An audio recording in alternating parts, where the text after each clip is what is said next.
আমাদের ব্যর্থতার কারণে যদি দায়িত্বে কর্তব্যে আমাদের অবহেলা হয়, আমরা সেই শাস্তি ভোগ করতে প্রস্তুত আছি। প্রকাশ্যে আমি ক্ষমা প্রার্থনা করছি। বিচার আসলে কেউ এই সরকার কখনোই করতে পারবে না, আর হবেও না সঠিক বিচার। তাই আমি চাই যে সরকার পদত্যাগ করুক। এবার প্রকাশ্যেই আরোহী মিমের কাছে ক্ষমা চাইলেন ইন্টারনেট ব্যবস্থাপক জোনায়েদ আহমেদ পলক। গতকালের প্রকাশিত পলকের একটা ভিডিও চিত্র থেকে ঠিক এমনই একটি আলোচনা উঠে এসেছে, যেখানে পলক বলেন সঠিকভাবে ইন্টারনেট ব্যবস্থা পরিচালনা করতে ব্যর্থ হয়েছেন তিনি, তাই যত প্রকার চাপ শুধুমাত্র তার উপরেই প্রয়োগ করা উচিত। অর্থাৎ প্রধানমন্ত্রী শেখ হাসিনার পদত্যাগ কামনা করার আবদার বন্ধ করার জোর দাবি জানিয়েছেন তিনি। অন্যদিকে আরোহী মিম প্রকাশ্যেই বলেছেন যা কিছুই হোক না কেন এই সরকারের পদত্যাগ করতেই হবে, তাই তার বিস্তারিত জানতে অবশ্যই ভিডিওটি না টেনে সঙ্গেই থাকুন।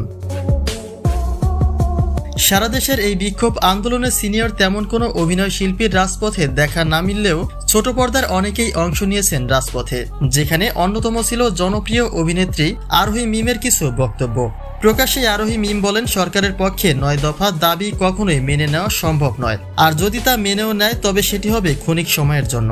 অর্থাৎ এই আন্দোলন থেমে গেলে নিশ্চয়ই তিনি সবটা আবারও অতীতের মতো করে ফের ঘুরে তুলবেন। আর তাই আরোহীর একটাই দাবি, এই সরকারের পদত্যাগ হোক। এই যে 9 দফা দাবি স্টুডেন্টরা দিয়েছে, এই 9 দফা দাবি সরকারের পক্ষে মানা কোনোভাবেই সম্ভব না। তারা কখনো মানবেও না। যদি বলেও যে মানবে, তাহলে সঠিক বিচারভাবে কখনোই মানবে না। অন্যদিকে আরোহী মিমের এমন মন্তব্যের পরেই মুখ খুলেছেন ইন্টারনেট ব্যবস্থাপক জোনায়েদ আহমেদ পলক। পলক বলেন ইন্টারনেট ব্যবস্থাপনা সম্পূর্ণই তার দায়িত্বে, তাই তার ব্যর্থতার জন্য প্রধানমন্ত্রী দায়ী নয়। অর্থাৎ শেখ হাসিনার প্রতি এমন বিক্ষোভ বন্ধ করার জন্য 2 হাত তুলে ক্ষমা চেয়েছেন তিনি। আমাদের কোনো ব্যর্থতার কারণে আমাদের প্রাণপ্রিয় নেত্রী জননেত্রী শেখ হাসিনাকে দোষারোপ করা হয়, আমাদের যদি কোনো ভুল হয়, অপরাধ হয়, প্রকাশ্যে আমি ক্ষমা প্রার্থনা করছি। আরোহী মিমের পরে পলকের এমন মন্তব্যে অনেকেই বলছে আরোহীর কাছে ক্ষমা চেয়েছেন পলক, কেননা অনেকেই হয়তোবা রাজপথে যোগ দিয়েছেন, কিন্তু প্রকাশ্যে এমন মন্তব্য কয়জন রাখতে পারে? আর ছাত্রদের এমন বিক্ষোভের মূল পয়েন্ট তো এটাই, বিনা দোষে ছাত্রদের এত রক্ত কেন ঝরল, আর কেনই বা সেই অপরাধের বিচার হলো না?